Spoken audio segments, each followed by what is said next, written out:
Hey guys welcome back to ATNPS academy. So இன்றைக்கான டூயினை பார்ப்போம். சில உயிரினங்களுடைய அறிவியல் பெயர்கள் கொடுத்துருக்காங்க. ஸோ ஃபர்ஸ்ட் ஒன் மனிதன். மனிதனுடைய அறிவியல் பெயர் பார்த்தீங்கன்னா ஹோமோசேப்பியன்ஸ். ஓகேங்களா, இந்த சைடு இருக்கிறது எல்லாமே பொது பெயர், இந்த சைடு இருக்கிறது எல்லாமே அறிவியல் பெயர்.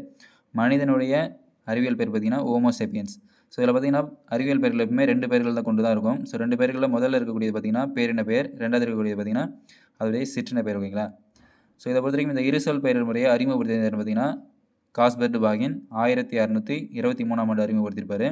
இதை நடைமுறைப்படுத்தினது யாருன்னு பார்த்தீங்கன்னா கரோலஸ் லின்னேயஸ் 1753ஆம் ஆண்டு அறிமுகப்படுத்தியிருப்பார். ஓகேங்களா, அதனால தான் கரோலஸ் லின்னேயஸை நவீன வகைப்பாட்டியலின் தந்தை என்று அழைக்கிறோம்.